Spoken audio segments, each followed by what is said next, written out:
Primero está Rusia, después queda la rendición de cuenta y luego anuncios y confirmaciones de candidatos que no terminan de decidirse. Es decir, faltan unos cuantos meses todavía para que empiece la campaña electoral. Lo que no significa que no haya que ir poniéndole el foco.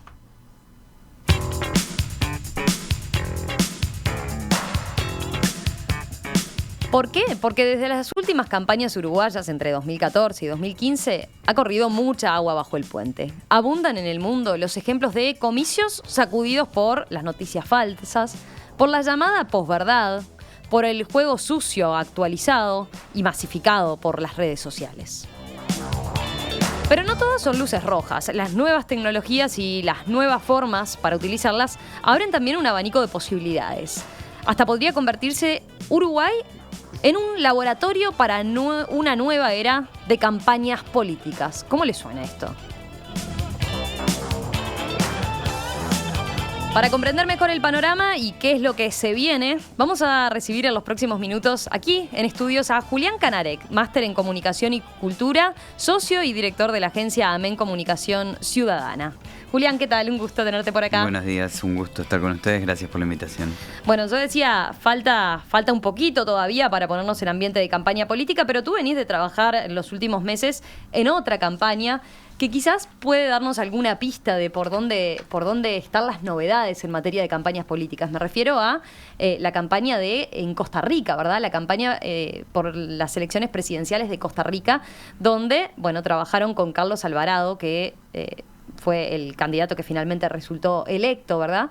Arrancó con un 4% de intención de voto y terminó ganando en un balotaje, en una segunda vuelta, con un 60% de intención de voto.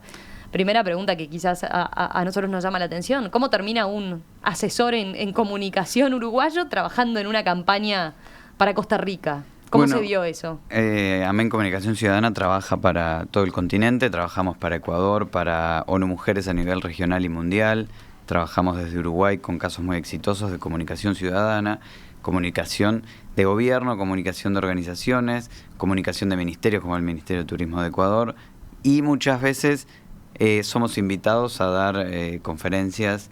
Yo soy docente en la Universidad Católica Argentina, colaborador académico en la UNAM de México, y dando conferencias en una universidad en Ecuador nos vieron de el partido de gobierno en ese momento de Costa Rica y nos invitaron en un proceso en el que fuimos armando una estrategia hasta que, como en agosto, septiembre, empezamos a trabajar del año pasado para la campaña de quien en ese momento era el candidato oficial después de una precandidatura por el partido oficialista de Costa Rica. Ahí ya tenía solo 4% de intención de votos cuando arrancó. Tuvo un pico del 6% al principio, pero hubo un escándalo de corrupción muy grande que implicaba a los tres poderes de la República y que implicaba mucho al partido de gobierno, que se llamó el Cementazo, era la apertura de un monopolio de cemento.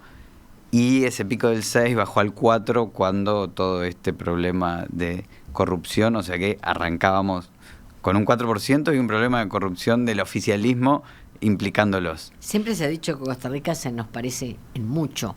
Entonces me preguntaría en qué medida esos parecidos también se trasladan a lo que puede ser una campaña electoral, ¿no? Sí, todas esas cosas se asemejan mucho. Son un país con una estabilidad democrática muy grande. Su última guerra civil fue hace 70 años y tienen una estabilidad democrática que trasciende la nuestra, ¿no? 70 años sin rupturas democráticas y les dicen la Suiza de Centroamérica, gracias a eso. Tienen también legislación de vanguardia como tenemos nosotros, tienen algunas cosas en las que tienen algunos avances que el mundo admira. Yo no estoy tomando posición sobre eso. No tienen ejército. Hoy que en Uruguay es una discusión muy fuerte en la política. Bueno, Costa Rica no tiene ejército y asume problemas de seguridad sin ejército. ¿Qué tan empapados estaban ustedes en la agencia en los temas que tienen que ver con la política en Costa Rica y cómo lo compatibilizaron, ¿no? Imagino que contaste con un equipo muy fuerte y trabajaron básicamente con gente de allá después. Sí. Había dos equipos de otras empresas también involucradas de Costa Rica y un equipo in-house del partido muy joven. Costa Rica tiene una población, lo que nos sorprende mucho cuando los uruguayos trabajamos sobre todo en comunicación y nuevas tecnologías en el exterior, es la pirámide poblacional de los países de América Latina. En Costa Rica, más del 50% del electorado tenía menos de 40 años y los chicos que trabajaban en el partido eran chicos muy jóvenes. Entonces, la dinámica de trabajar una campaña de un candidato de 38 años que tenía que construir no solo el canal de comunicación, sino el relato a través de las redes, era muy natural. Y ahí había un equipo con el que aprendimos juntos. La verdad es que fuimos recorriendo un camino en el que no hay recetas. Hoy, con este tipo de tecnologías, con este tipo de vinculación entre la ciudadanía y la política, no hay una receta que sea extrapolable de un lugar a otro. Bueno, eso es un punto interesante, pero yo te iba a preguntar, a ver, yo decía recién cómo pasó la intención de voto, ¿no? De Carlos Alvarado, de un 4% ahí en ese peor momento, a ganar en el balotaje con un 60% de los votos. ¿Cuánto dirías que incidió el aspecto que tiene que ver con la comunicación y lo que tiene que ver con la comunicación en la campaña política? Bueno, yo vengo de un seminario en Santa Cruz de la Sierra de Mario Riorda, que es un gran teórico de la comunicación, de la comunicación política, y que es politólogo. Decía que 9 de cada 10 campañas en el mundo, está estudiado, están definidas antes de la elección. En este caso no estaba definida antes de la elección, porque hubo varias cosas que fueron irrumpiendo durante la elección, y los dos candidatos que iban entre el 6º y el 7º lugar terminaron yendo al balotaje por una temática que partió la opinión pública, que es que la Corte Interamericana de Derechos Humanos mandata a Costa Rica a legalizar el matrimonio igualitario. En Costa Rica estas opiniones que son de la Corte tienen mandato de ley si tienen que ver con los derechos humanos. Entonces, el candidato que fue con Carlos, que es Fabricio Alvarado, dijo que iba a sacar a Costa Rica de la Corte Interamericana de Derechos Humanos, en algo que es muy, muy paradójico porque es el Pacto de San José.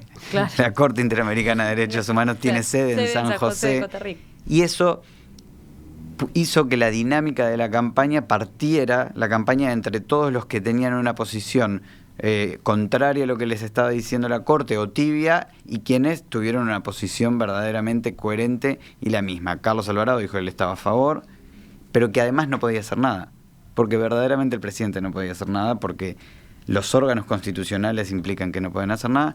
Y el otro que fue coherente, bueno, fue un poco yendo y viniendo, fue Fabricio Alvarado, que dijo algo muy fuerte que lo posicionó primero y lo hizo ganar la primera ronda. Claro.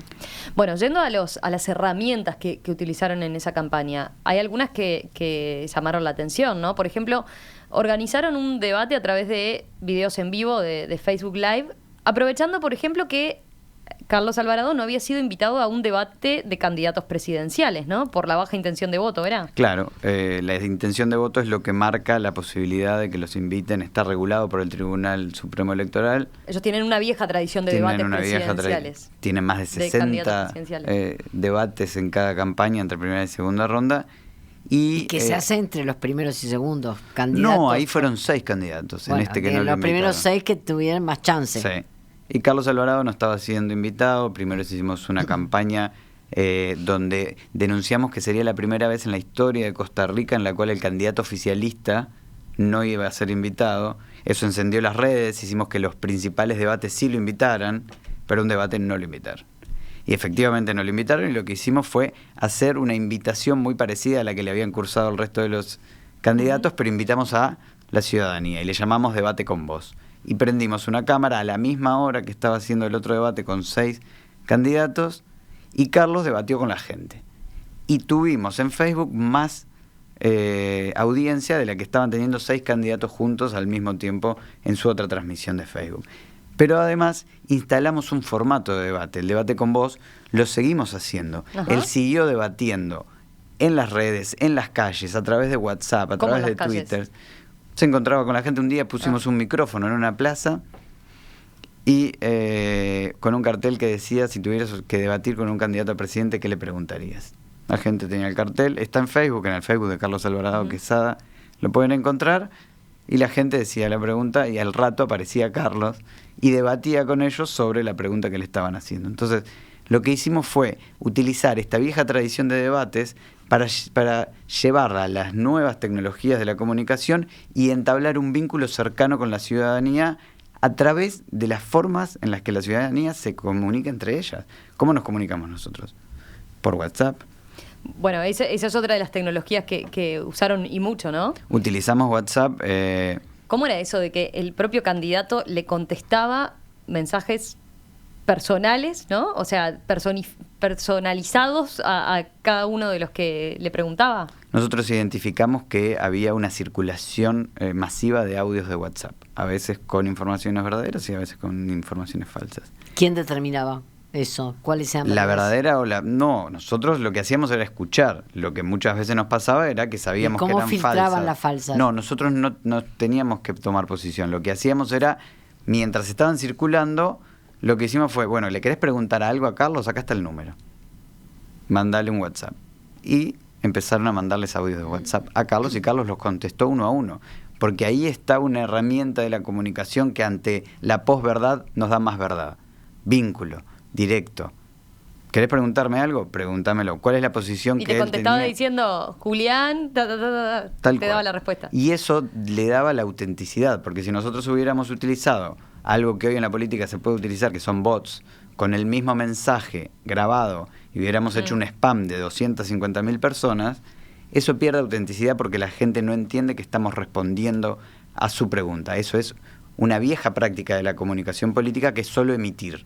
Bueno, acá lo que tenemos que hacer es una escucha activa para entablar un diálogo que parte de la inquietud del ciudadano, no de lo que el candidato quiere imponer como discurso. Claro, no es usar las redes solo para difundir y amplificar, sino para instalar esa lógica, por ejemplo, de debates y de diálogo, ¿no? Claro. No es usar las redes con el viejo paradigma de los medios que solo emiten y que no tienen la capacidad de integrar lo que nos está preguntando el ciudadano.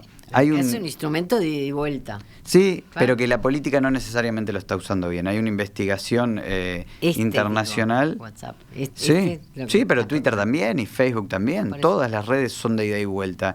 Hay una investigación de alcaldes de América Latina que se llama Gobernautas y Ciudadanos, que tiene comprobado que los alcaldes de toda América Latina responden a menos del 10% de las inquietudes de la ciudadanía. Entonces, están utilizando los nuevos medios con viejas prácticas. Están en las redes solo diciendo. Claro. Y en las redes hay que estar, pero hay que respetar las reglas de las redes. Si yo no respondo, estoy replicando mi viejo paradigma. Método. Entonces, estoy en Twitter, pero no respondo en los tiempos que la gente está acostumbrada a que las otras personas le respondan en Twitter. Estoy en Twitter solo para emitir, o estoy en Twitter y respondo solo cuando me arroba un político de alto perfil de la oposición. Claro. Y ahí, ¿qué vínculo estoy generando con la ciudadanía? Estoy generando un vínculo endogámico con la clase política, o respondo cuando un periodista me interpela. Nuevamente, son con quienes antes tenía vínculos, porque es cuando me invitan, tengo un diálogo con el periodismo, pero no con la ciudadanía. Las nuevas tecnologías de la comunicación dan la posibilidad de que los ciudadanos pregunten, interpelen, interroguen. Los gobernantes, los políticos, los candidatos que sepan responder con autenticidad, sin recetas, sin mensajes preestablecidos y monocordes a estos mensajes, a estas preguntas, son los que mejor van a poder utilizar la herramienta del diálogo. Ahí te hago una consulta. A ver, en redes como Twitter o Facebook puede irse por ese camino, pero a través de la facilidad que podría darte un community manager para el candidato, ¿no? Sí. Pero, claro, en este caso estamos hablando de que si usás WhatsApp y es a través de un mensaje de voz grabado por el propio candidato, ¿cuántos mensajes tuvo que grabar? ¿12.000? 12.000 fue hasta que tuvimos que apagar el teléfono. Y porque eso implica también muchísimo tiempo y desgaste, sí, claro, ¿no? Sí, pero los políticos saben de vincularse con la ciudadanía. Cuando salen a hacer una gira... Sí, eso te iba a decir, más fácil contestar sentado en tu escritorio que es tener que salir de gira, como hacen todos, visitar pueblos y pueblos y pueblos y seguir contestando cosas. Y lo que nos pasó es que yo no sé qué es más cansador. Generar el vínculo cercano a través de las redes implicó que cuando él salía al territorio ya tenía un grado de afectividad generado con la gente que lo querían, se querían sacar fotos, querían abrazarlo, querían estar con él, porque generaste un vínculo cercano, auténtico y verdadero con la ciudadanía, que cuando vas al territorio, las elecciones no se ganan solo en las redes. Eso te iba a decir, o sea, él no dejó atrás las estrategias de lo que podríamos decir la vieja política, ¿no? Los actos y las recorridas nada. Y territoriales. hacerse ver. No, para nada. por Es supuesto. imposible. Sin el territorio no se ganan elecciones. En las redes uno puede generar una forma de vinculación, puede efectivizar esa forma de vinculación, puede potenciar los canales de comunicación con la ciudadanía. Pero los votos se ganan en las urnas y los votos se ganan en las redes, en las calles. ¿Cuánto incidió esta estrategia de comunicación y quizás el resultado que lograron, teniendo en cuenta eso que tú decías al principio, ¿no? Estamos hablando de un electorado que tiene un alto porcentaje de jóvenes, ¿no? 40% dijiste. 40% tenían 50% menos de 40 años. 50% menos de 40 años. Eso Pero cambia un poco además si los lo candidatos trasladamos. eran muy jóvenes. Esa es la otra punta del tema, ¿no? Claro, el tema es cómo hacemos para vincular Claro. a la ciudadanía con el tipo de herramientas de comunicación que ellos utilizan. Cuanto más jóvenes son los electores, más utilización de Instagram tienen. Ujú. Ya ni siquiera la vieja lucha entre medios tradicionales y medios digitales nos explica todo, no. Los jóvenes están en Instagram porque tienen una fuga de Facebook hacia Instagram o Snapchat, porque en Facebook en Facebook están los padres o la abuela o la Claro. tía, Claro. entonces quieren estar en Instagram. Entonces nuestros votantes en Costa Rica estaban en Instagram y ninguno del resto de los candidatos estaba haciendo una vinculación muy fuerte Con con Instagram. Instagram. Y yo les contaba antes de entrar, cuando nosotros empezamos la campaña, Carlos tenía 600 seguidores en Instagram. Anoche tenía 95.000 seguidores. Utilizar, y ahí no se compran los seguidores, no hay forma. Ujú. Entonces, utilizar la herramienta de comunicación que al joven le resulta natural es lo que va a potenciar las posibilidades de llegada. Yo te decía, una diferencia puede estar en la población, ¿no? Si lo trasladamos a lo que puede ocurrir en Uruguay, acá tenemos una población mucho más envejecida en relación a ese electorado. Sí, pero ¿Eso puede implicar dirías, un manejo distinto de las redes? siempre depende del perfil del candidato también, ¿no? Y Eso de te quién iba a está decir, hablando. el candidato también tiene que tener ser joven. Uruguay Tú es el estás hablando de único- un hombre de 38 años, nosotros tenemos candidatos arriba de los 70. Claro. Uruguay es el único país de Latinoamérica que Claro, hay desde que el pensar, un candidato de 70 años quedaría raro hablando en Instagram, por ejemplo, ¿no? O sea, interactuando en Respondiendo, Instagram. claro. Pero ahí se puede, lo que uno puede hacer es asumir con autenticidad que no es el candidato el que usa el Instagram, sino que es una cuenta oficial utilizada por el equipo de campaña. Y eso hace que uno esté, pero que no tenga que tener la vinculación directa. Hablar, hola, yo en primera persona estoy subiendo esta foto con mi hijo antes del partido de la selección de Costa Rica, que es algo Pero que no, hizo. no debe tener el mismo efecto. No, Que te conteste el equipo, que te conteste personalmente el candidato. no necesariamente, pero hay distintos comportamientos en distintas redes. Y en Uruguay la penetración de Internet es muy grande y la penetración de Facebook es muy grande. Entonces, en Uruguay yo diría que Facebook es la nueva televisión. Y Twitter e Instagram son como dos medios laterales. En Facebook están todos. En Facebook generamos cobertura. Después, dentro de Facebook se pueden clusterizar. Uno puede ir encontrando distintos públicos, pero te diría que la gran mayoría de la población en Uruguay tiene Facebook y lo usa desde sus dispositivos móviles. Entonces, se puede hacer una campaña a través de Facebook porque la población etariamente más grande que tiene Uruguay sí está en Facebook. Ujú. Ya que lo mencionaste con respecto a los distintos públicos de las redes, ¿qué uso hicieron de los datos? ¿O se fueron por ese lado de la estrategia, por el uso de los datos que se obtienen a partir de las redes sociales de los usuarios, pensando en que tal usuario tenía un perfil que hacía que le viniera bien que Alvarado dijera tal cosa, por ejemplo, ¿no? No tan así, Que iba sí. a compatibilizar con tal mensaje y no con tal otro. No tan así, pero sí traqueamos todo el tiempo las redes. De hecho, con unos colegas uruguayos que trabajan en Big Data, una empresa uruguaya que se llama iData y que tiene una larga trayectoria en traqueo de redes. Nosotros lo que hacíamos era traquear la trayectoria de cada uno de los candidatos y qué tipo de mensajes que nosotros íbamos lanzando eran más efectivos. Lo que pasa es que hoy, luego de Cambridge Analytics, hay toda una... está interpelada la industria y está interpelado el uso de los datos. Nosotros no utilizamos los datos para generar los mensajes uno a uno. Utilizamos los datos para seguir los grandes movimientos dentro de temas de conversación, por temas ejemplo, de conversación, que estaban tendencias, claro, grandes tendencias en ese momento que había que marcar posición, por ejemplo, por parte del candidato, ese tipo de cosas. Y además como un indicador de performance. Nosotros, la última encuesta seria que se dio antes de las elecciones, daba un empate técnico con Fabricio Alvarado 2 puntos arriba de Carlos. Nuestra última medición de Twitter, el día antes de las elecciones, nos daba a Carlos Alvarado 30 puntos encima de Fabricio. Y nosotros teníamos 2 datos que eran muy disonantes. Y en realidad terminó ganando Carlos por 21 puntos. O sea que Twitter estaba muchísimo más cerca que la última encuesta que dijo que ganaba Fabricio en un empate técnico. Porque la encuesta estuvo a 23 puntos de diferencia de la realidad y Twitter estuvo a 9 puntos de diferencia de la realidad y además pronosticó bien el ganador. Entonces, las redes nos pueden dar a nosotros una herramienta de saber hacia dónde vamos, y ahí lo que también hacemos es medir el sentimiento positivo, negativo, neutro que está generando cada uno de los candidatos, y nos va permitiendo saber si estamos comunicando de manera asertiva o no, nos permiten verificar los rumbos. Es como una cuestión que te permite día a día ir traqueando lo que estás haciendo y ver qué haces a futuro. Hasta ahora has hablado nada más que de ventajas. Yo sé que existen algunos problemas, ¿no? Entre ellos, cómo lo manejan, ¿no? Vamos a hablar de eso, ¿te parece, Rosario? Hacemos un breve corte y venimos con todo lo que ya tenemos instalado. Las fake news, las noticias falsas, la posverdad, que también va a ser parte e ingrediente de esta próxima campaña electoral aquí en nuestro país. ¿Te parece? Sí, claro. La campaña electoral está a la vuelta de la esquina y hay luces rojas y también verdes encendidas al respecto.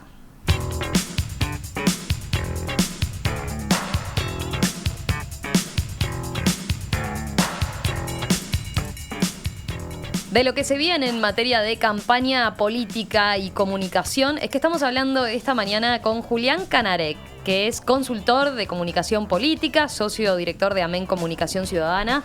Acaba de trabajar en los meses pasados en la campaña electoral en Costa Rica, asesorando a quien resultó el ganador. Julián, hasta ahora hablábamos de lo que podían ser aspectos positivos o a tener en cuenta, nuevas tendencias vinculadas a las nuevas tecnologías y a la forma de comunicación de los candidatos. Pero también, obviamente, y Rosario lo dejaba planteado sobre el final, esto implica amenazas, ¿no?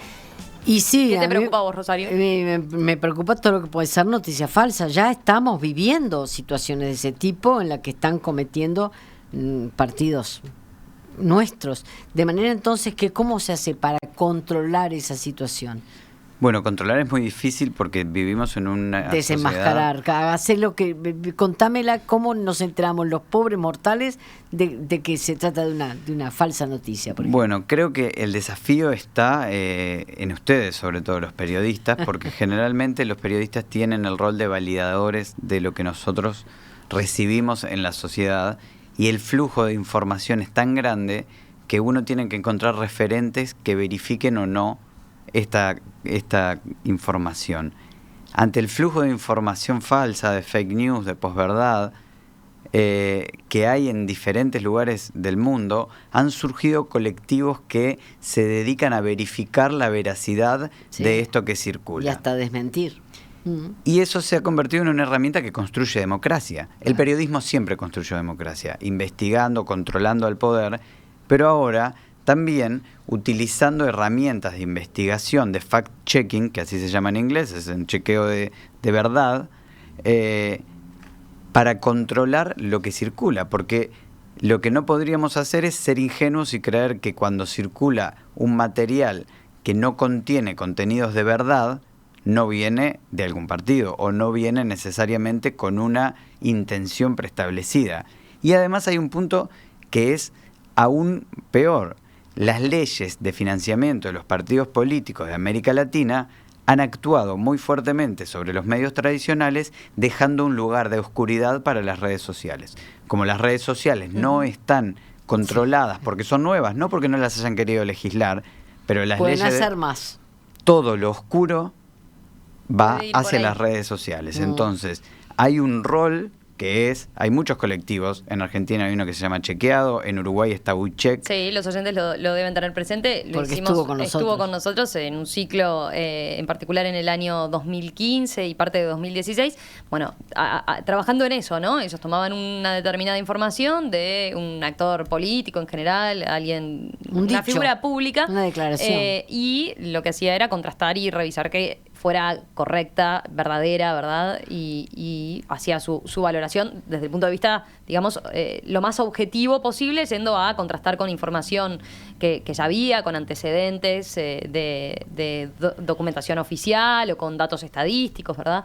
Con ese tipo de cosas. Pero tú decías, está obviamente muy extendido este tipo de estrategias en distintos países. Sí. Y se viene trabajando mucho, ¿no? Sí, en Costa Rica el diario más importante tenía una sección que se llama No Coma Cuento, es bastante lindo el nombre, Sí. que lo que hacía era verificar cosas que circulaban por Twitter, por WhatsApp, por Facebook, y lo que hacía verdaderamente era decir, bueno, esto no es así o esto sí es así. El problema son las medias verdades, porque hay cosas que pueden ser ciertas, pero sacadas de contexto totalmente adquieren otro significado. Y también eso hay que comprobarlo, ¿no? Esa es la posverdad. Y el problema es no solo qué van a hacer los actores externos, que puede ser el periodismo, sino cómo se van a comprometer los actores directamente involucrados, los partidos y los candidatos en Uruguay. Y ya tenemos ejemplos de mala utilización de las redes para sacar un rédito político. El partido de gobierno hace un día y medio hizo un tuit sobre el que tuvo que pedir disculpas porque sacó de contexto una declaración de un precandidato del partido de la oposición. Eso lo encajarías dentro de un tema que tiene que ver con la posverdad, para que el oyente entienda y baje a tierra también qué quiere decir el concepto hoy en Es día de la sacar de posverdad. contexto una declaración. Claramente entra en todas las definiciones de posverdad. Si uno va a la definición de posverdad de la Real Academia Española, entra.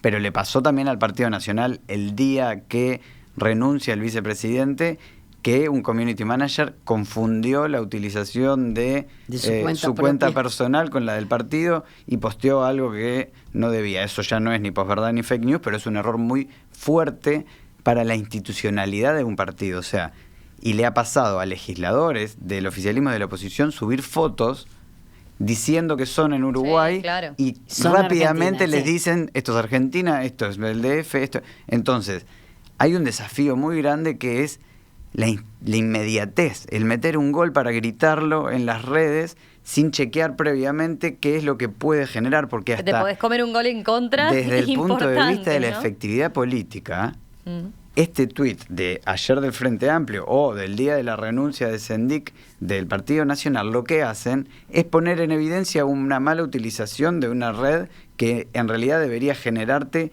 activos. Entonces, yo te pregunto otra cosa, ¿en qué medida los uruguayos no tienen cierta tendencia, una vez que lo escucharon, darlo por cierto aunque se lo desmientan? Bueno, es que esto también desafía a todos, ¿no? Porque desafía a los políticos que pueden caer en ese error, nos desafía obviamente a los periodistas que tenemos que estar muy atentos de la información que nosotros difundimos y que tomamos de las redes sociales. Y el algo habrá que pero también del que somos ciudadano tan que recibe cualquier mensaje y manda y amplifica, ¿no? ¿y cuántas veces nos llegan una cadena de WhatsApp con algo que no necesariamente es malo? Ahora circulando un mensaje de WhatsApp sobre una obra a favor de niños con Asperger que se va a dar en el Paraninfo y no es un mensaje uruguayo. Y eso puede llevar a que haya gente que vaya a ver una obra que no existe. Entonces hay que estar muy activos, hay que tener mucha verdad para combatir a la posverdad. Entonces el exceso de información, que es un problema, tiene que ser lo que resuelva el problema. Tú planteaste en una columna reciente de estos días en Montevideo Portal que Uruguay en ese sentido tiene como la posibilidad de marcar una diferencia en lo que tiene que ver con campañas políticas y campañas electorales y, bueno, fijar como, digamos, las reglas de juego antes de empezar y para justamente despejar el terreno lo más posible de este tipo de ¿qué son? De Chicanas peligros políticas, podríamos decir. Sí, porque tenemos un sistema político, tenemos un país que ha sido un laboratorio para distintas cosas de de la política, de la innovación en legislación. Ustedes hoy de mañana hablaban de los chicos del Plan Ceibal que ganan un premio en Argentina y la ANEP tomando eso para... Bueno, somos un país donde el Plan Ceibal fue el primer país donde se implementa One Laptop per Child. Podemos ser un país donde el sistema político con madurez discuta antes de entrar a la campaña estas temáticas y genere un acuerdo con árbitros externos a la política que puedan estar chequeando cuáles son de las cosas que circulan verdad o no. Eso implica un gran compromiso, una gran confianza en el actor externo y un compromiso de exponerse a que cuando uno no dijo lo que realmente era verdad, también lo acepte. Porque querer mecanismos de control para denunciar que alguien está tergiversando la verdad solo cuando le pasa al otro, claro, es muy cómodo. Lo que todos deberían hacer es, bueno, nos comprometemos, creemos en quien nos va a controlar. Eso pueden ser periodistas, pueden ser académicos. Yo te iba a decir eso. Tú concretamente en ese artículo mencionás la posibilidad de establecer un comité de académicos y periodistas para chequear datos. Sí, yo creo que los más preparados son los periodistas. ¿Y qué deberían chequear? Porque, a ver, a nosotros, por ejemplo, nos está llegando todo el tiempo, ¿pueden confirmar esto? ¿Pueden confirmar esto? Al punto que uno no da abasto, porque la capacidad de inventiva de cosas en las redes sociales y de difundir bolazos, como se puede decir, bueno, es infinita, ¿no? Entonces, ¿cómo debería trabajar concretamente un comité de este tipo? La capacidad debería ser en función de la visibilidad que van tomando las temáticas. Si las temáticas son de alta visibilidad, y esto se puede hacer con mediciones de redes, cuando nosotros estamos midiendo redes, como hablábamos en el bloque anterior, lo que podemos hacer es saber en Twitter, en Facebook, en Instagram, no así en WhatsApp porque es una red privada, cuáles son aquellos mensajes que están circulando masivamente. Bueno, habría que generar un umbral a partir del cual sí chequeamos o no chequeamos, porque si no, lo que hacemos es, por exceso de información, están chequeando todo. Y el propio sistema político puede estar todo el tiempo mandando cosas para chequear para que el sistema no sirva. Sí, chequear todo es la forma de después no terminar chequeando nada, ¿no? Entonces, por imposibilidad de llevarlo a cabo. Lo que yo planteaba es una idea, que seguramente haya mucha gente mucho más preparada que yo que puede aportar para que la Universidad de la República, la Universidad Católica, la ORT, todos quienes tienen carreras de ingeniería en datos o de carreras de comunicación puedan aportar su conocimiento acumulado para que la sociedad en su conjunto tenga a alguien que diga, no, esto no es verdad, o esto sí es verdad. Porque también lo que pasa con UICheck, con chequeado, ahora hay una cuenta para las elecciones de México, que son ahora, que se llama verificado, la silla vacía en Colombia, donde las elecciones son en 10 días, empezaron chequeando los discursos de los políticos. Lo que hacían era saber cuánto de verdad había en el discurso del político, es decir, entregamos 10.000 casas y bueno, iban al chequeo. Números. ¿Qué es lo que hace UICheck? Ahí iban al chequeo, pero ahora hay una cuestión adicional que es la circulación de información sin fuentes, claro, que tiene apariencia de noticia y que puede tener componentes de mentira. Entonces, acá volvemos a algo muy, muy, muy viejo, que era Goebbels, que decía que una mentira repetida 1000 veces se convierte en verdad. Que en nuestro país creo que además tiene una particular vigencia. La tienen, con las redes la tienen todo el mundo. El uruguayo tiene una tendencia a creer aquello que quiere creer y entonces le podés decir no es cierto, pero si hay cierta tendencia... Bueno, pero podemos construir democracia, podemos tener esperanza en nuestra democracia, que es de las más... Yo te iba a decir, ¿ves al sistema político preparado para pararse previo a iniciar la campaña? Estamos a meses, ¿no? Todas las candidaturas se están jugando, bueno, después del Mundial. Con la madurez suficiente como para sentarse a acordar y decir, bueno, vamos a plantear ciertas reglas de juego antes de que la campaña caiga en cosas no deseadas, que vayan en detrimento y que deterioren la democracia? Es un desafío, está por verse. No veo que sea un tema que está en agenda para ellos, porque creo pero que hay... es un país que no admite las polémicas públicas. Bueno, sí. ¿Y qué te parece? Pero yo creo que se puede, es un desafío. El sistema político debe responder si está a la altura de los nuevos medios. Claro. Si realmente, pero estamos lejos, si ni siquiera logramos que se contacte con la ciudadanía de la manera en la que Nosotros creemos, o sea, responden solo cuando les dan un buen mensaje o retuitean un buen mensaje. Bueno, eso te iba a preguntar sobre la primera parte de la entrevista que hablamos. ¿Cómo los ves adoptando esas nuevas estrategias de comunicación al sistema político, a quienes se perfilan hoy en día como los principales candidatos? Veo mucha actividad de autorreferencial. Ahí es un sistema endogámico que le responde a quienes tiene interés en responderle. Sí. Entonces, no rompen esa burbuja en la cual tiene una herramienta que tiene un potencial enorme, que es comunicarse con el ciudadano. Y comunicarse con el ciudadano implica la oportunidad de cambiar el parecer del ciudadano. Cuando alguien le dice a un gestor, esto se está haciendo mal, y el gestor puede responderle con datos directamente, que esto no se está haciendo mal por esto, esto y esto, lo que hace es tener un contacto directo con la ciudadanía y decirle, es esto. Y muchas veces, cuando han respondido jerarcas en el Uruguay, generan una posición positiva sobre un problema preexistente. Es decir, hay un problema X, el gestor responde a un ciudadano desconocido y esa respuesta tiene muchísimo más impacto que la pregunta inicial. Y la respuesta lo que hace es posicionar al gestor bien en las redes sociales. ¿Por qué? Porque tiene una comunicación proactiva con el ciudadano que le preguntó algo. Entonces, eso genera autenticidad, cercanía, confianza. Y los sistemas políticos en todo el mundo están desafiados en la confianza que tienen los ciudadanos sobre ellos. Entonces, si podemos generar una mejor vinculación y están las herramientas, ¿por qué no usarlas?